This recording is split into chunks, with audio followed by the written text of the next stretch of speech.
کافی کا disposable cup خالی کر کے میز کے نیچے بنے ڈسٹ بن میں پھینک کر اس کی طرف متوجہ ہوا۔ باسلہ نے آنکھیں ملتے ہوئے پہلے حبیب اور پھر سامیہ کو دیکھا جو اس کے دیکھنے پہ ذرا سا مسکرا دی تھی۔ باسلہ نے فی الحال کوئی تاثر نہیں دیا، شاید باقی بچوں کی طرح نیند سے جاگنے کے بعد وہ کچھ چڑچڑی ہو رہی تھی۔ پانی پینا ہے، حبیب نے جلدی سے پانی کی بوتل سے پانی گلاس میں ڈال کر اس کی طرف بڑھایا۔ باسلہ نے جلدی جلدی پانی کا گلاس خالی کر کے اسے تھما دیا اور حبیب نے پھر سے گلاس بھر دیا جسے وہ منہ سے لگا کر 3 سانسوں میں پی گئی اور پھر سے گلاس اس کے سامنے کر کے اس نے کہا تو سامنے حیرت سے اسے دیکھنے لگی۔ اتنا پانی سردیوں میں کسی کو پیتے ہوئے دیکھا جو نہیں تھا، خود وہ گرمیوں میں بھی اتنا پانی نہیں پیتی تھی۔ حبیب نے اس کا گلاس بھر دیا جسے اس نے پھر سے خالی کیا اور الحمدللہ کہا۔ اپنی آنکھیں ملتے پاس پڑی ٹوپی سر پہ پہنی، شاید اسے بھی اپنا سر خالی خالی عجیب لگتا ہوگا۔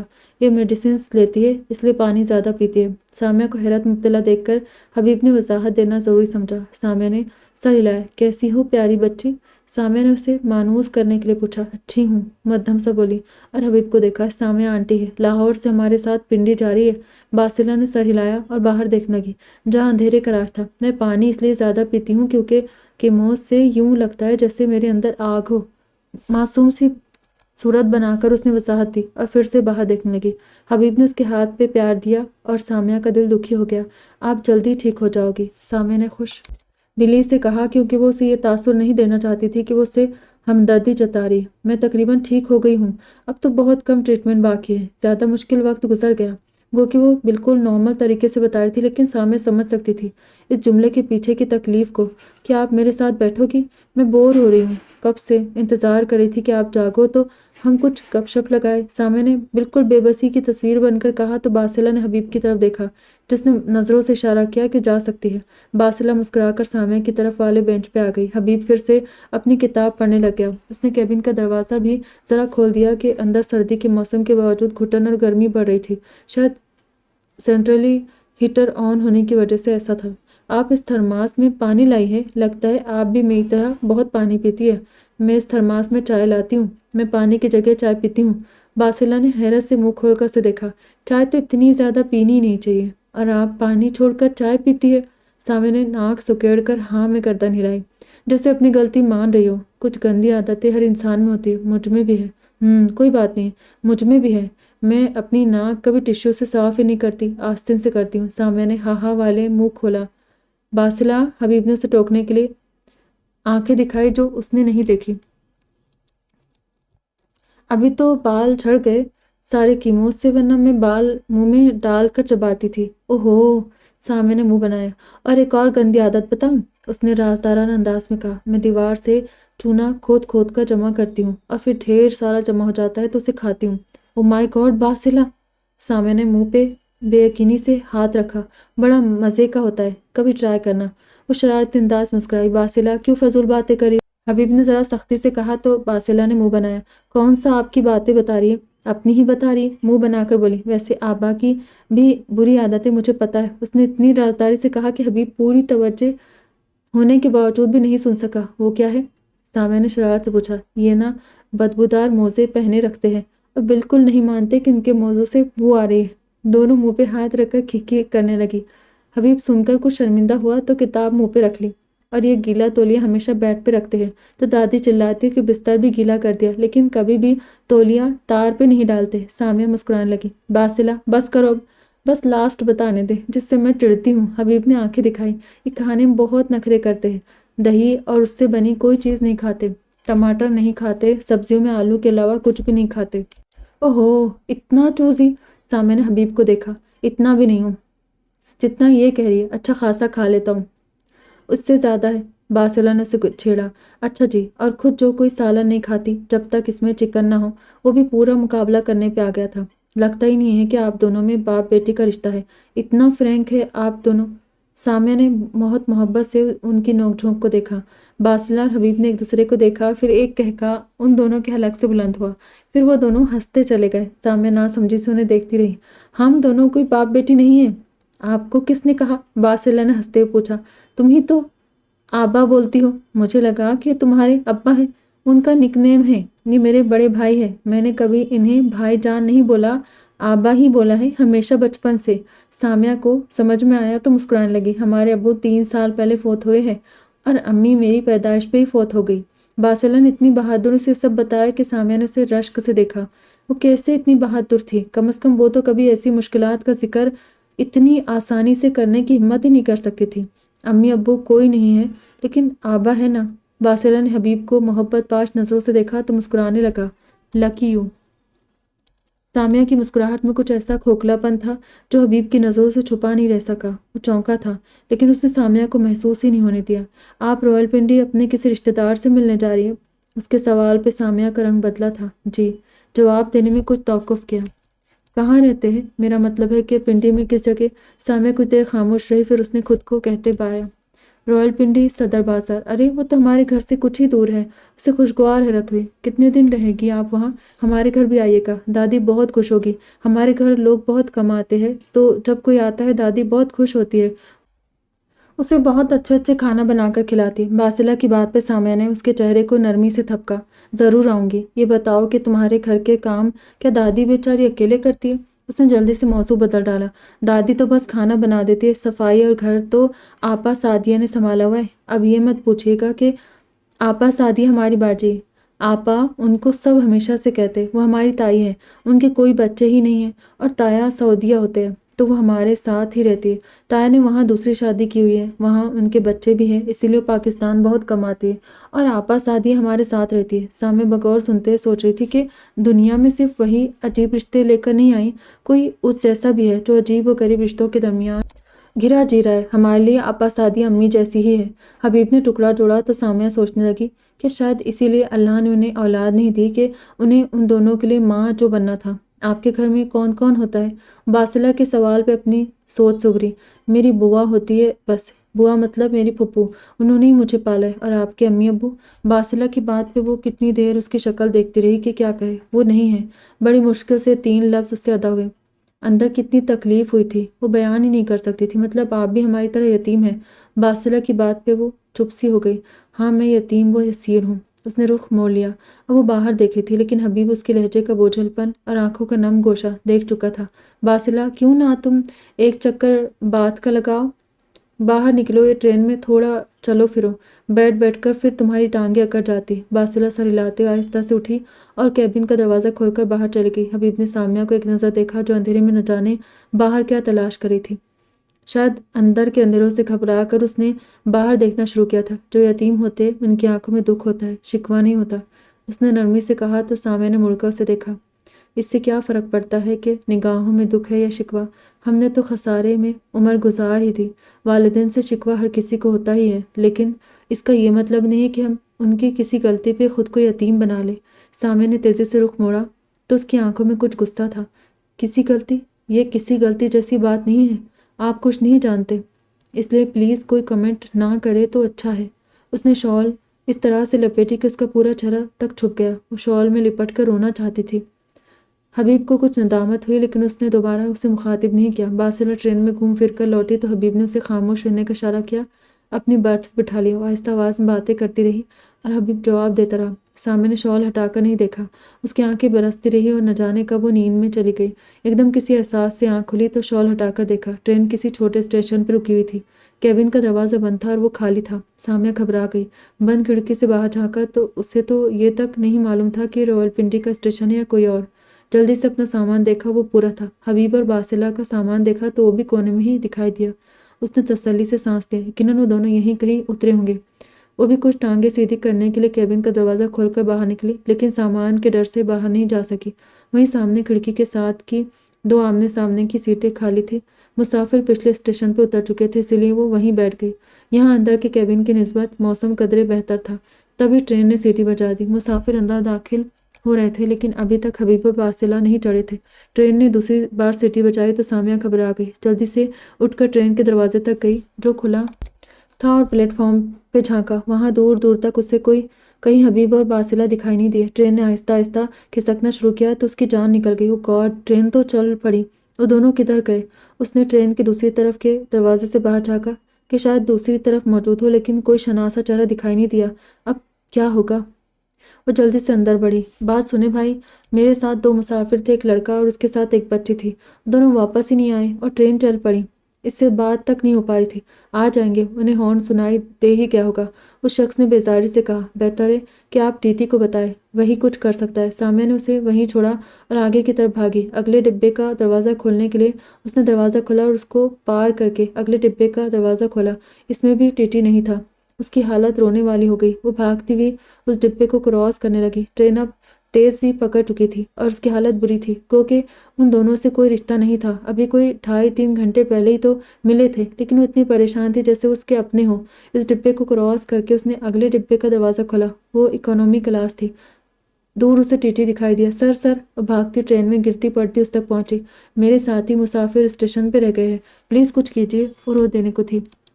کیا وہ آپ کے ساتھ ہے؟ وہ میرے ساتھ نہیں ہے، لیکن ہم اکٹھے لاہور سے بیٹھے تھے، انہیں بھی پنڈی جانا تھا۔ ایک لڑکا اور اس کی چھوٹی بہن بیمار ہے، کہیں کچھ ہو نہ گیا ہو اسے۔ ایک برا خیال اس کے ذہن پر سوار تھا، ورنہ وہ کہاں رہ سکتے تھے؟ کوئی حادثہ بھی تو ہو سکتا تھا۔ ان کا سامان وہی تھا، پھر وہ کہاں چلے گئے؟ چلے میرے ساتھ۔ ٹی ٹی اس کے ساتھ تیزی سے اس کے ڈبے کی طرف بڑھا۔ اس کے کیبن کا دروازہ کھلا تھا اور سامنے سے حبیب دکھائی دیا جو اس کی غیر موجودگی سے پریشان تھا۔ باسلہ سیٹ پہ بیٹھی تھی۔ باسلہ، وہ دور سے چلائی تو باسلہ نے مڑ کر دیکھا۔ کہاں چلی گئی تھی آپ؟ اس کے قریب پہنچتے ہی حبیب نے پریشانی سے پوچھا، آپ دونوں کہاں چلے گئے تھے؟ میں کتنی دیر سے آپ دونوں کو تلاش کر رہی ہوں، مجھے تو لگا کہ آپ لوگ اسٹیشن پہ رہ گئے ہیں۔ نہ چاہتے بھی اس کی آواز بھرا گئی۔ ہم تھوڑا پیچھے تھے، ٹرین نے سیٹی دی تو سوچا کہ اپنے ڈبے تک پہنچنے میں وقت لگ جائے گا۔ باسلہ اتنا تیز نہیں چل سکتی، اسی لیے پچھلے ڈبے میں چڑھ گئے۔ ابھی تمام ڈبوں سے ہو کر یہاں پہنچے تو دیکھا آپ نے، اتنا پریشان ہوا میں کہ بتا نہیں سکتا۔ اف! سامعہ نے اپنی رکی سانس بحال کرنے کے لیے کھل کر سانس لیا۔ چلے آپ کے ساتھ ہی مل گئے ہیں۔ ٹی ٹی مسکراتے واپس چلا گیا۔ وہیں کیبن کے باہر سامنے والی خالی سیٹ پہ بیٹھ گئی۔ قسم سے اتنے برے خیال آ رہے تھے کہ کہیں کچھ ہو تو نہیں گیا۔ آپ کو لگا کہ مجھے کچھ ہو گیا؟ مجھے کچھ نہیں ہونا، باسلہ سکون سے بولی۔ اور ہم اتنا پریشان تھے کہ آپ تو تھی بھی اکیلی، کہیں اسٹیشن پہ تو نہیں اتر گئی اور وہ وہیں رہ گئی ہو؟ سامعہ کا دل ابھی تک بے قابو تھا، سر ہاتھوں میں گرائے بیٹھی تھی۔ باسلہ اٹھی اور اندر سے پانی کی بوتل لے آئی، گلاس میں پانی ڈال کر سامعہ کو دیا۔ Thank you باسلہ۔ اس نے پانی پی لیا۔ آئی ایم سوری، ہماری وجہ سے آپ اتنا پریشان ہوئی۔ اندر چلے، ٹیک ریسٹ۔ سامعہ نے سر نام میں ہلایا۔ میں یہیں بیٹھوں گی۔ باسلہ، اندر چل کر کچھ دیر آرام کرو، تم بھی چلنے سے تھک گئی ہوگی۔ باسلہ کو اس نے اندر برتھ پر چھوڑا، کیبن سے باہر آ گیا۔ دروازہ اس نے کھلا رکھا اور سامعہ کے مقابل سیٹ سنبھال لی۔ آپ اتنا گھبرا کیوں گئی تھی؟ ٹرین کبھی کسی کی مس نہیں ہوتی، لوگ کسی بھی ڈبے پہ سوار ہو جاتے ہیں۔ میرے اور باسلہ کے ساتھ یہ کئی دفعہ پہلے بھی ہو چکا ہے۔ میرا یہ ٹرین کا پہلا سفر ہے، اس لیے مجھے اندازہ نہیں تھا۔ اس کی بھیگی آنکھیں اب خشک تھی۔ اگر آپ برا نہ منائیں تو ایک بات کہنا چاہتا ہوں، آپ میرا نمبر سیو کر سکتی ہے۔ سامعہ نے ناسمجھی سے اسے دیکھا۔ آپ سفر میں اکیلی ہیں، انجان شہر جا رہی ہے جہاں آپ کسی کو جانتی بھی نہیں ہوگی، کبھی ضرورت پڑ بھی سکتی ہے، اس لیے کہہ رہا ہوں۔ سامعہ نے کچھ دیر سوچا اور سر ہلاتے اپنا موبائل نکالا۔ حبیب نے نمبر بولا اور اس نے سیو کر لیا۔ آپ بلا جھجک کسی بھی وقت مجھ سے رابطہ کر سکتی ہیں، کوئی بھی مدد چاہیے ہو، میں حاضر ہو جاؤں گا۔ سامعہ نے سر ہلایا۔ شکریہ، امید ہے کہ اس کی ضرورت نہیں پڑے گی۔ حبیب اب باہر دیکھنے لگا۔ ریلوے ٹریک کے ساتھ ساتھ نئی سوسائٹی شروع ہوئی تھی، اسی لیے وہ علاقہ روشنی میں نہایا ہوا تھا۔ ابھی تعمیرات نہیں ہوئی تھی، لیکن فینسی لائٹس نے ہر طرف روشنی بکھیر رکھی تھی۔ پنڈی آنے والا ہے، آپ کال کر لیں اپنے ریلیٹیوز کو جنہوں نے آپ کو پک کرنے آنا ہے۔ سامعہ نے خاموشی سے باہر دیکھتی رہی۔ اس نے حبیب کی بات کا نہ کوئی جواب دیا، نہ ہی کال ملائی۔ حبیب نے کیبن میں جا کر اپنا چھوٹا چھوٹا سامان جو بیگ سے باہر تھا بکھرا ہوا تھا سمیٹنا شروع کیا۔ کچھ دیر بعد سامعہ نے بھی اپنا سامان سمیٹنا شروع کر دیا۔ اسٹیشن سے قریب ہی حبیب نے دادی کو کال ملائی اور بات کرتے باہر چلا گیا تھا۔ تبھی باسلہ نے سامعہ سے پوچھا، آپ کو کون لینے آئے گا؟ سامعہ نے کھڑکی سے نظر ہٹا کر باسلہ کو دیکھا۔ کوئی نہیں، جھوٹ نہیں بول سکتی تھی کہ ان دونوں کی منزل ایک ہی تھی۔ ابھی جھوٹ بول دیتی تو اسٹیشن پہ پکڑی ہی جاتی۔ تو اتنی رات کو آپ گھر کیسے جائے گی؟ لاہور میں اس وقت میں اکیلے سفر کر لیتی ہوں، اس نے نرمی سے مسکرا کر بتایا۔ وہ لاہور ہے جو ساری رات جاگتا ہے، یہ پنڈی ہے، یہاں اس وقت رات کے 10 ہونے والے ہیں اور آدھے سے زیادہ شہر بند ہو چکا ہوگا۔ سامعہ نے اس ننھی لڑکی کی طرف متذبذب انداز میں دیکھا۔ اس سے پہلے وہ لاہور سے کبھی باہر نہیں نکلی تھی، یہ پہلا موقع تھا۔ لیکن یہ وقت بھی تو وہ خود لائی تھی۔ کتنا منع کیا تھا میلا بوا نے، کتنا روکا تھا اسے، لیکن مجال ہے کہ وہ سن لیتی۔ اسے تو خبر سوار تھا کہ ایک بار وہ ضرور راولپنڈی جائے گی۔ سالوں سے میلا بوا اسے ٹرکھاتی رہی کہ جب وہ اپنی پڑھائی مکمل کر کے خود مختار ہو جائے گی، کوئی نوکری کر کے اپنے پیروں پہ کھڑی ہو جائے گی تو جا سکتی ہے، اور جب اس نے یہ سب کر دکھایا تو میلا بوا اسے روکنا مشکل ہو گیا۔ آپ نے وعدہ کیا تھا کہ مجھے جانے دے گی، اب آپ اپنے وعدے سے پھر رہی ہے۔ اس نے انہیں پارلر کھولنے سے 1 مہینہ بعد ہی یاد دلایا تھا، پھر نہیں رہی۔ تیری بہتری کے لیے تجھے روک رہی ہوں گڑیا، لیکن مجھے ایک بار لازمی جانا ہے، ان کے دو بدو ہونا چاہتی ہوں، کئی سوالات ہیں جو کرنا چاہتی ہوں۔ آخر میرا بوا کتنا روکتی۔ ایک دن وہ خود ہی سامان باندھنے لگی، آن لائن ٹکٹ بھی کروا لیے اور بس نکلنے سے 1 رات پہلے بتایا، مت جا بچی، مت جا۔ کیوں اس تکلیف سے گزرنا چاہتی ہے جس سے میں تجھے ایک عرصے سے بچا رہی ہوں؟ وہ اپنا سر تھامے کھڑی تھی۔ کیا لگتا ہے آپ کو کہ ایک عرصے سے مجھے تکلیف نہیں ہے؟ میں بہت سکون میں ہوں، وہاں جا کر مزید بے سکون ہو جائے گی۔ اس گلی کا راستہ کیوں پوچھتی ہے جہاں جانا نہیں؟ مجھے جانا ہے، بلکہ میں کل جا رہی ہوں۔ میلا بوا نے ہتھیار ڈال دیے اور دعاؤں کے سائے میں اسے رخصت کیا، لیکن اب اسے منزل پہ پہنچنے سے پہلے عجیب طرح کی گھبراہٹ ہونے لگی تھی۔ چکالہ کا اسٹیشن آیا تو متعدد مسافر دروازے میں جا کر کھڑے ہو گئے۔ حبیب اور باسلہ بھی تیار تھے اور سامیہ کا دل ڈوب رہا تھا۔ رویل پنڈی اسٹیشن آیا تو وہ بھی ان دونوں کے پیچھے پیچھے باہر نکلنے لگی۔ آپ کا سامان میں اٹھا لیتا ہوں۔ خود اس کے پاس ایک چھوٹا بیگ ہی تھا، لیکن وہ 3 مختلف سائز کے بیگ اٹھاتی گھسیٹتی ہوئی دروازے تک آئی۔ نہیں، میں کر لوں گی، کلی ہوگا، وہ اٹھا لے گا، مجھے کلی ہی سمجھے اور دے دے۔ آپ باسلہ کو پکڑے۔ اتنے میں ایک کلی اس کے قریب آیا اور پوچھا کہ اسے سامان اٹھوانا ہے۔ اس نے سر ہلایا تو حبیب بھی آگے ہو کر بہتاؤ کرنے لگا۔ کلی سامان اٹھا کر ان سے آگے تھا اور وہ پیچھے پیچھے۔ آپ کو لینے کون آ رہا ہے؟ باہر ٹیکسی اسٹینڈ تک پہنچ کر سامان کلی نے اتارا، اپنی رقم لی اور چلا گیا۔ کوئی بھی نہیں، اس نے صاف گوئی سے کام لیا۔ میں چلی جاؤں گی۔ وہ ایک ٹیکسی کی طرف بڑھی۔ آپ اس شہر میں پہلی بار آئی ہیں، اکیلی ہے اور رات کا وقت ہے، اکیلے جانا ٹھیک نہیں ہے۔ آپ ہمارے ساتھ چلیں، ہم آپ کو چھوڑ کر اپنے گھر چلے جائیں گے۔ وہ کچھ متذبذب سے انہیں دیکھنے لگی۔ یہ سچ تھا کہ ٹیکسی اسٹینڈ کے علاوہ وہاں عوام دکھائی نہیں دے رہی تھی، پنڈی والے جلدی سو جاتے تھے۔ گھبراہٹ تو پہلے بھی طاری تھی، ماحول نے مزید طاری کر دی۔ ان کے ساتھ جانے کے لیے تیار ہو گئی۔ کتنی گلیوں میں گھوم گھوم کر حبیب کے بار بار روک کر پتہ پوچھنے پہ بالآخر ٹیکسی مطلوبہ پتے پہ پہنچ گئی۔ یہ اندرون صدر کا علاقہ تھا جہاں خود حبیب بھی کبھی نہیں آیا تھا۔ گھر بہت پرانے طرز کی حویلی نما تھا۔ آپ پلیز ہم سے ملنے ضرور آئیے گا۔ باسلہ اس کے اترنے سے پہلے اس کے گلے لگ گئی۔ سامیہ نے اسے پیار کیا۔ میں ضرور آؤں گی باسلہ۔ حبیب اس کا سامان اتار کر دروازے تک رکھ آیا۔ سامیہ کا دل بری طرح دھڑکنے لگا۔ نہ جانے اسے دیکھ کر کیا رد عمل دیا جانا تھا، اور وہ کیا کہے گی کہ وہ کون ہے، کوئی اسے پہچانے گا بھی یا نہیں۔ وہ تو یہ تک نہیں جانتی تھی۔ آپ چلے، میں ہی ویٹ کرتا ہوں جب تک اندر سے کوئی آ نہیں جاتا۔ حبیب ٹیکسی کے دروازے سے ٹیک لگا کر کھڑا ہو گیا۔ سامیہ کی ٹانگیں کانپ رہی تھی۔ اس نے ڈرتے ڈرتے بیل بجائی۔ اس وقت کسی کے گھر بغیر بتائے جانا، وہ بھی ایسے گھر میں جہاں وہ کبھی نہیں آئی تھی، عجیب ہی تھا۔ کچھ دیر بعد گیٹ کھلا، اندر سے کوئی نوجوان نمودار ہوا۔ مجھے شہزادی فاطمہ سے ملنا ہے۔ لڑکے نے اسے سرتاپیر دیکھا۔ آپ کون؟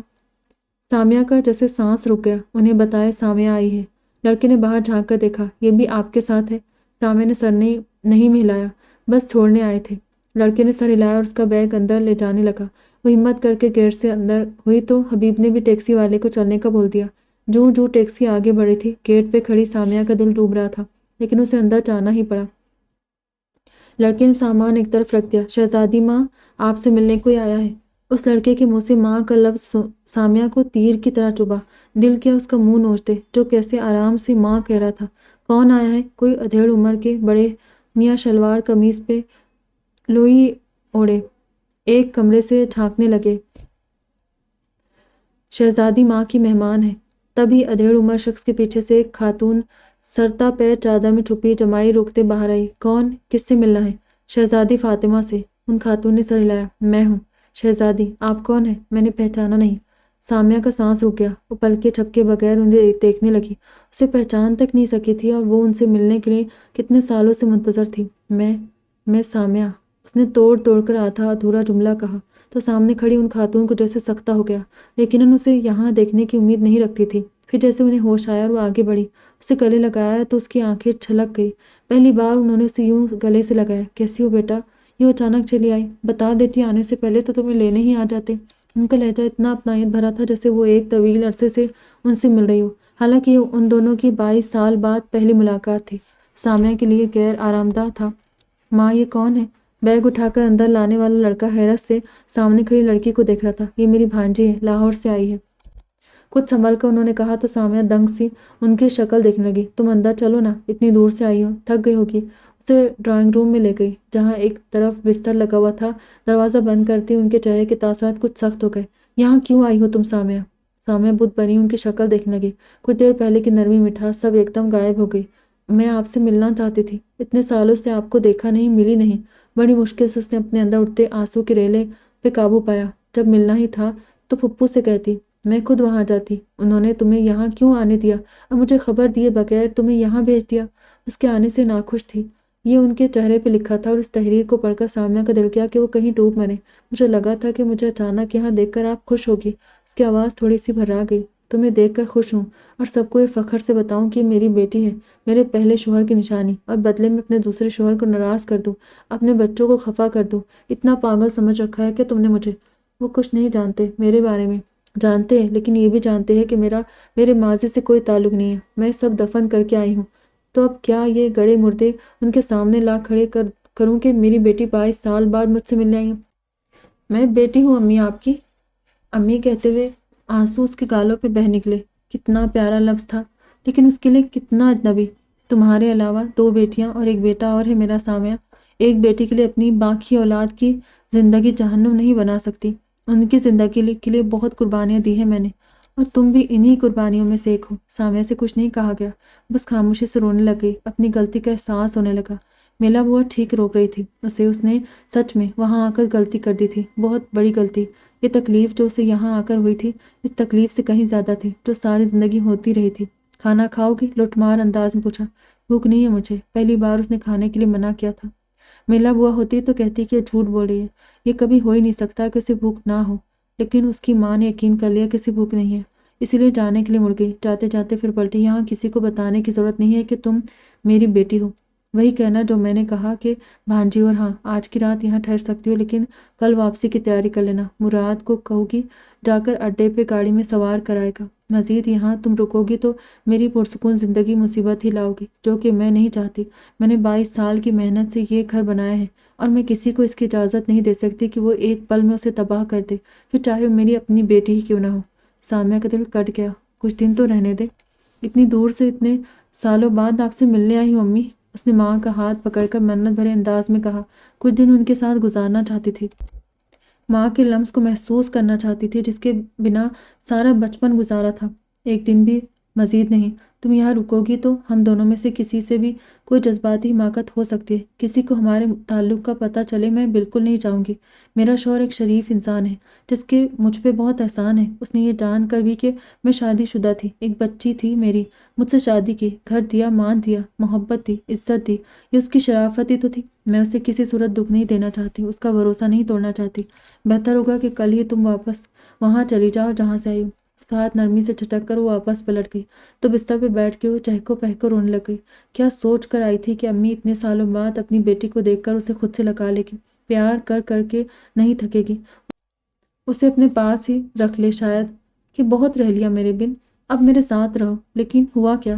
کیا کوئی ماں اپنی بیٹی کو اتنے برسوں بعد دیکھ کر ایسی بے رخی بھی اختیار کر سکتی ہے؟ تکیے پہ سر رکھے وہ اپنی گھٹی گھٹی چیخوں کا گلا دباتی رہی۔ مجھے یہاں آنا ہی نہیں چاہیے تھا۔ نہ جانے میں نے کیوں فرض کر لیا تھا کہ امی ابو سے الگ ہوگی۔ ساری رات بنا کھائے پیے روتے ہوئے کٹی۔ اس نے تو اپنا سامان تک نہیں کھولا، اسی لباس میں ہی سو گئی جو سفر میں پہنا تھا۔ صبح اس کی آنکھ 7 بجے کے قریب کھل گئی۔ نومبر کے مہینے میں اس وقت بس ہلکی سی روشنی پھیلی تھی، سب سو رہے تھے کہ اتوار تھا، اور وہ سب کے جاگنے سے پہلے یہاں سے نکل جانا چاہتی تھی۔ سامان گھسیٹ گھسیٹ کر وہ گیٹ تک لائی۔ شکر ہے گیٹ پہ لاک تھا جو کھل سکتا تھا، تالا ہوتا تو وہ کیسے کھولتی۔ آخری بیگ جب لا کر اس نے گیٹ پہ رکھا تو پیچھے سے آواز آئی، اتنی صبح جا رہی ہوں؟ اس نے مڑ کر دیکھا تو ماں کھڑی تھی۔ جب جانا ہی ہے تو صبح جاؤں یا شام کو، کیا فرق پڑتا ہے؟ رات روتے رہنے کی وجہ سے آنکھیں سوجی ہوئی تھی۔ مجھے افسوس ہے کہ میں تمہیں ویسے ویلکم نہیں کر سکی جیسے کرنا چاہیے تھا۔ 22 سال تک میں نے اپنے ماضی کو بھول کر اپنے موجودہ رشتوں کے لیے بہت تگودو کی ہے۔ میں اب واپس ماضی میں نہیں لوٹنا چاہتی، اور تم میرا ماضی ہو۔ رات کی نسبت ان کا لہجہ نرم تھا، لیکن الفاظ تو وہی تھے جو دل چیر رہے تھے۔ اسے بیٹی نہیں کہہ رہی تھی، ماضی کہہ رہی تھی۔ آپ نے اور ابو نے تو نہ میرا ماضی چھوڑا، نہ کوئی حال اور نہ ہی مستقبل۔ اسے لگا تھا کہ وہ اتنا رو چکی ہے کہ آنکھیں خشک ہو چکی ہے، لیکن وہ تو پھر سے بہنے لگ گئی تھی۔ میں شرمندہ ہوں، لیکن تمہارا باپ تو یقیناً وہ بھی نہیں ہوگا، ہوتا تو مڑ کر خبر تو لیتا۔ چلتی ہوں۔ کچھ دیر اور رک گئی تو کہیں جانا مشکل نہ ہو جائے، اور میں آپ کے لیے مشکل نہیں کھڑی کرنا چاہتی۔ گیٹ کی کنڈی کھولی تو انہوں نے اس کے کندھے پر ہاتھ رکھا۔ سامع نے مڑ کر دیکھا تو انہوں نے بازو کھول دیے۔ نہ جانے اسے غلط فہمی ہوئی تھی کہ امی کی آنکھوں میں نمی ہے۔ ان سے ملنے کے لیے ان کے گلے لگ گئی۔ اس کی آنکھیں تواتر سے بہ رہی تھی۔ ماں خاموش تھی۔ وہ الگ ہوئی اور اپنے بیگ اٹھا کر گیٹ سے ایک بارگی نکل گئی۔ مڑ کر دیکھتی تو پتھر کی ہو جاتی۔ گیٹ سے باہر نکل کر گلیوں میں اپنا ٹرالی بیگ اور ہینڈ بیگ گھسیٹنے لگی تاکہ مین روڈ تک جائے اور وہاں سے ٹیکسی یا رکشہ کر لے۔ گلیاں سردی کی وجہ سے سنسان تھی۔ اس نے لاہور میں ایسا ماحول نہیں دیکھا تھا، اسی لیے چلتے چلتے نہ جانے کیوں اسے اتنی گھبراہٹ ہوئی کہ اس نے حبیب کو کال ملا دی۔ دوسری طرف تیسری بیل پہ ہی فون اٹھا لیا۔ حبیب۔ وہ جانتی تھی کہ اس کے پاس نمبر نہیں سیو تھا، لیکن اس کے پکارنے بھی وہ پہچان گیا۔ سامیہ، آپ اس وقت خیریت ہے نا؟ جتنی فکرمندی سے پوچھا تھا، سامیہ کی پلکوں پہ ٹھہرے آنسو بہنے لگے۔ کیا آپ مجھے اسی بازار کے ہوٹل کامران سے پک کرنے آ سکتے ہیں جہاں اندر آپ نے مجھے اتارا تھا؟ کامران ہوٹل اس گلی کے نکڑ پہ تھا جہاں سے وہ اندر گلی میں داخل ہوئے تھے۔ میں بھی آتا ہوں، آپ وہیں رہے۔ وہ اپنا سامان گھسیٹ کر گلی کے نکڑ تک آ گئی۔ 5 منٹ میں حبیب بھی پہنچ گیا اور رکشے پہ تھا۔ اسے اکیلا اور سامان سمیت دیکھ کر ٹھٹکا ضرور تھا، لیکن کہا کچھ نہیں۔ اس کا سامان لے کر رکشے میں ڈالا اور پیچھے بیٹھنے کا کہا۔ سیٹ کے بیچ میں بیگ رکھ کر کونے میں خود اڑ گیا۔ مجھے اسٹیشن جانا ہے، وہاں سے ٹکٹ بک کروا دے لاہور کی۔ حبیب نے اسے حیرت سے دیکھا۔ وہ جانتی تھی کہ وہ کیوں اسے اتنا حیران ہو کر دیکھ رہا ہے، کہ وہ رات ہی تو آئی تھی اور صبح واپس چل دی۔ میں وجہ تو نہیں جانتا کہ اتنی جلدی آپ نے کیوں واپسی کا ارادہ کر لیا، لیکن بس یہ چاہتا ہوں کہ مجھے میزبانی کا موقع دے تو خوشی ہوگی۔ سامع کچھ دیر خاموش رہی۔ کل بھی تو جانا ہی ہے، تو ابھی چلی جاؤں، زیادہ بہتر ہوگا۔ باسلہ سے کیا وعدہ آپ کو یاد ہوگا۔ کچھ دیر خاموش رہنے کے بعد اس نے کہا تھا، رکشے والے کو بتا دے جہاں جانا ہے۔ حبیب بھولے سے مسکرایا۔ رکشے والے کو واپس وہیں جانے کا کہا جہاں سے وہ بیٹھ کر آیا تھا۔ سارے راستے وہ دونوں خاموش رہے۔ رکشہ گھر کے سامنے رکا تو حبیب نے اسے اشارہ کیا کہ وہ اندر چلے۔ خود وہ سامان اندر لے آیا۔ گھر معمولی درجے کا ہی تھا، لیکن وہ کون سا محلوں سے آئی تھی۔ اندرونی لاہور ان کا بھی 2 منزلہ مکان تھا، جس میں اوپری منزل پہ کرایہ دار رہتے تھے اور نیچے 2 ہی کمرے ان کے زیر استعمال تھے۔ آپ اندر اس کمرے میں چل کر بیٹھے، میں دادی کو بلاتا ہوں۔ جس کمرے کی طرف اس نے اشارہ کیا غالباً ڈرائنگ روم تھا۔ سامع اندر جا کر بیٹھ گئی۔ بالکل سادہ سا آرائشی کمرہ تھا۔ تبھی حبیب دادی کا ہاتھ تھام کر انہیں اندر لایا تو سامع نے انہیں سلام کیا۔ پیچھے ایک ادھیڑ عمر خاتون بھی تھی جو یقیناً ان کی تائی تھی۔ جیتی رہو بیٹا، بیٹھو نا، کھڑی کیوں ہو گئی؟ اس کے سر پہ ہاتھ پھیرتے دادی نے اسے بیٹھنے کا کہا۔ دوسری طرف سے تائی نے اس کا شانہ تھپکا۔ دونوں خواتین اس کے دائیں بائیں بیٹھ گئی۔ ان دونوں کے درمیان گھری خود کو کچھ غیر آرامدہ محسوس کری تھی۔ نہ جانے وہ دونوں اس کے بارے میں کیا سوچ رہی ہوگی کہ کون ہے اور صبح صبح اٹپکی ہے، وہ بھی اکیلے اور اتنے سامان کے ساتھ۔ جب سے گھر آئے ہیں یہ دونوں تو باسلہ نے تمہاری باتیں کر کر کے سر کھا لیا ہے، ابھی سو رہی ہے، جاگے گی تو تمہیں دیکھ کر بہت خوش ہوگی۔ دادی نے شفقت سے اس کا ہاتھ تھپکا اور پھر سعدیہ سے مخاطب ہوئی۔ سعدیہ، جا کر ناشتے کا انتظام کرو بیٹی کے لیے۔ سعدیہ آپا جھٹ سے اٹھ کر اندر چلی گئی۔ میں واپس جا رہی تھی، لیکن حبیب مجھے یہاں لے آئے، اس نے وضاحت دی۔ خواہ مخواہ شرمندگی محسوس ہو رہی تھی کہ وہ یوں ہی ان کے سر پہ سوار ہونے آ گئی۔ اچھا کیا نا کہ آ گئی، اتنی جلدی کیا پڑی ہے واپسی کی؟ ہمارے شہر میں آئی ہو تو کچھ دن تو رہو بیٹی۔ مانا کہ لاہور جیسے زندہ دل نہیں ہے، لیکن اب ایسے بھی خالی دل نہیں ہے کہ مہمان نوازی نہ کر سکے۔ نہیں، ایسی بات نہیں دادی، مجھے بس اچھا نہیں لگ رہا آپ لوگوں کو یوں تکلیف دینا۔ وہ مزید نادم ہوئی۔ دادی کہہ کر تکلیف والی بات بھی خوب کہی۔ ہمیں کیا تکلیف ہونی بیٹی؟ ہمارے گھر صدیوں نہ کوئی آتا ہے نہ جاتا ہے، مہمانوں کی صورت جو رحمت ہوتی ہے وہ کم ہی نازل ہوتی ہے۔ اب تم آئی ہو تو بڑی خوشی ہو رہی ہے، تکلیف والی تو بات ہے ہی نہیں۔ سامع خاموش ہو گئی۔ بڑی رونق ہوتی تھی اس گھر میں جب حبیب کے ماں باپ زندہ تھے۔ بڑا بیٹا اکبر بھی تب یہی ہوتا تھا، خوب ہلا گلا رہتا تھا۔ پھر جیسے بدنصیبی نے اس گھر کو تاڑ لیا۔ پہلے حبیب کی ماں باسلہ کی پیدائش پہ فوت ہو گئی، پھر اکبر باہر چلا گیا اور اس نے وہیں شادی بھی کر لی، پھر باسلہ کو کینسر نے جکڑ لیا اور حبیب کا باپ بھی کار حادثے میں چلا گیا۔ ایسے چٹپٹ سونا ہوا میرا گھر کہ یقین ہی نہیں آتا۔ اب تو ہم دونوں بوڑھی عورتیں انہی دونوں بچوں کی آس پہ جیتی ہیں۔ باسلہ کو صحت یاب کرے مولا، وہ اس گھر کی رونق ہے، اس کے بغیر تو بالکل اس گھر میں الو بولتے ہیں۔ سامع اداسی سے دادی کی باتیں سن رہی تھی۔ اسے دادی میں بالکل میلا بوا کی شباہت دکھائی دی، جو اسی طرح کسی کو بھی اپنا سمجھ کر اپنے دکھ کہہ سن لیا کرتی تھی، اور اس بات سے وہ بہت چڑھتی تھی۔ تبھی حبیب اندر آیا۔ دادی، سعدیہ آپا آپ کو بلا رہی ہے۔ دادی اندر چلی گئی تو کمپنی دینے وہیں بیٹھ گیا۔ دادی اور سعدیہ آپا بالکل بھی ایسی خواتین نہیں ہیں کہ آپ کے آنے سے کچھ بھی سوچے، اس لیے کسی کو بھی کوئی ایسی وضاحت دینے کی آپ کو ضرورت نہیں ہے۔ ہم لوگ بہت خوش ہوتے ہیں اگر کوئی بھولا بھٹکا ہمارے گھر چلا آئے تو۔ شاید وہ باہر سے اس کی بات سن چکا تھا، اسی لیے کہہ رہا تھا۔ آپ سوچ رہے ہوں گے کہ ایسی کیا آفات آ گئی کہ میں آج ہی واپس جا رہی ہوں۔ سوچ تو میں سچ میں یہی رہا ہوں۔ وہ ہولے سے مسکرایا۔ سامیہ کو اس کے اس قدر صاف کو ہونا اچھا لگا۔ جن سے ملنے گئی تھی ان کے دل اور گھر میں جگہ کم تھی تو واپسی کا ارادہ کر لیا۔ چلے، ہمارے دل اور گھر میں بہت جگہ ہے، آپ بے فکر ہو کر رہ سکتے ہیں۔ اس کی بات پہ بس وہ اسے دیکھ کر رہ گئی، جو معذرت کر کے اٹھ کر باہر چلا گیا۔ کچھ دیر بعد وہ اندر آیا تو اس کے ہاتھ میں ایک بڑا تھال تھا۔ یہ جگہ دادی کے ہاتھ کا بنا پیٹھے کا حلوہ چائے کے ساتھ۔ جب تک کھانا آتا ہے آپ اس پہ اکتفا کریں، کیونکہ یقیناً آپ نے کافی دیر سے کچھ نہیں کھایا اور چائے کے بغیر آپ کا پورا گھنٹہ گزر چکا ہے۔ اس کی بات پہ بے ساختہ مسکرا اٹھی۔ چائے سے یاد آیا، اپنا تھرماس تو میں وہیں چھوڑ آئی۔ اسے ایک دم احساس ہوا کہ اس کے سامان میں کسی چیز کی کمی تھی تو وہ تھرماس تھا۔ اب ایک تھرماس کے لیے واپس کیا جانا، اور لے لیں گے، فی الحال آپ یہ کھانا شروع کریں۔ اسے خود سے پلیٹ میں ڈال کر دینے لگا۔ پہلا چمچہ چکھتے ہی سامیہ کے منہ سے نکلا، واہ، دادی تو میلا بوا سے بھی زبردست کھانا بناتی ہے۔ چائے کی چسکی بھری تو جیسے رات بھر جاگنے کی تھکن جاتی رہی۔ دادی کے سامنے مت کہہ دیجیے گا، اس عمر میں مجھ سے کام نہیں کروانا چاہیے آپ لوگوں کو۔ حلوے کا چمچ منہ میں بھرتے ہوئے اس نے کہا، ہم کہاں کام کرواتے، یقین کریں، خود چولہا نہیں چھوڑتی۔ دراصل جب تائی اس گھر میں آئی تو دادی نے پورا گھر، الف تھا یہ، ان کے حوالے کر دیا، لیکن چولہے کے قریب انہیں پھٹکنے نہیں دیا۔ پھر امی آئی تو تائی اور امی نے گھر کا کام بانٹ لیا، لیکن چولہا دادی نے ہی سنبھالے رکھا۔ اب دادی بیٹھ کر سب پکاتی، لیکن بھئی مجال ہے کہ اس عمر میں بھی چولہا چھوڑ دے۔ وہ کہتی ہے کہ جب تک جان ہے چولہا کسی کو نہیں سونپوں گی۔ سامیہ بڑی حیران تھی۔ اس نے 55-50 کی عمر کی خواتین کو دیکھا تھا جو بہو کے آتی چولہا چوکھا لازمی اسے سونپ کر ایک طرف ہو جاتی ہے، اور ایک یہ دادی تھی کہ اس عمر میں بھی خود پکانے پہ مصر تھی۔ کر لو جتنی چاہے برائیاں کر لو دادی کی، اپنا چولہا کسی کو نہیں دوں گی۔ دادی ہاتھ میں روٹی دان لیے اندر داخل ہوئی تو حبیب نے جلدی سے ان سے تھام کر میز پہ دھرا۔ برائیاں نہیں کر رہا، بتا رہا ہوں کہ کیسے آپ کو اپنا چولہا عزیز ہے، کہ کسی کو کچھ کھانے پکانے کا نہیں دیتی۔ اب تو سیدھا تیری دلہنیا ہی سنبھالے گی جب میں مروں گی۔ حبیب کے سر پہ ہلکی سی چپت لگا کر سامیہ کے برابر بیٹھ گئی۔ باسلہ بھی منہ ہاتھ دھو کر آ گئی اور سامیہ کو سامنے دیکھ کر اس سے لپٹ گئی۔ آبا، اب آپ جو بھی کہیں میں آپ ہی کے ساتھ فن کروں گی، بلکہ آپ ہمیں آج شام کو مونال کیوں نہیں لے جاتے؟ آپ ہی کے شہر میں جو کچھ بھی ہو مونال نہیں ہو سکتا۔ ناشتے کے دوران وہ سبھی اکٹھے تھے۔ سامیہ کے لیے تو یہ بھی ایک منفرد احساس تھا، کیونکہ اس کے گھر میں 2 ہی تو لوگ تھے۔ مونال صرف لے جانا افورڈ کر سکتا ہوں، وہاں کھلانا پلانا میرے بس سے باہر ہے۔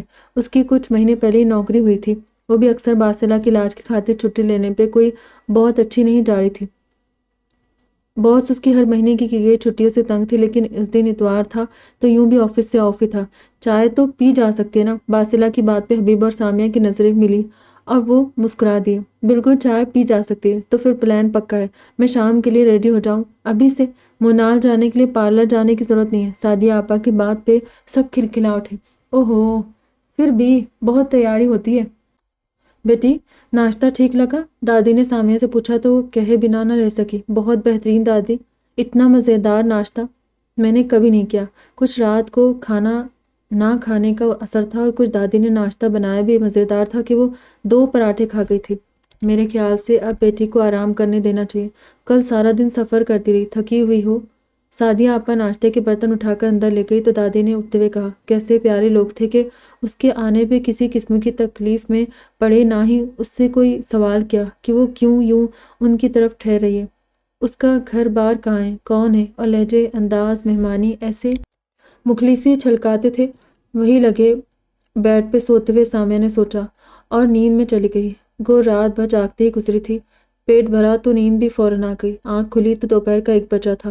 دروازہ کھول کر خود ہی باہر چلی آئی۔ صحن میں دھوپ اچھی آ رہی تھی اور باسلہ نہا کر دھوپ میں بیٹھی تھی۔ آؤ بیٹی، دھوپ لگوا لو، سردیوں کی دھوپ میں بڑا سکون ہے۔ دادی نے چارپائی پہ اس کے لیے جگہ بنائی۔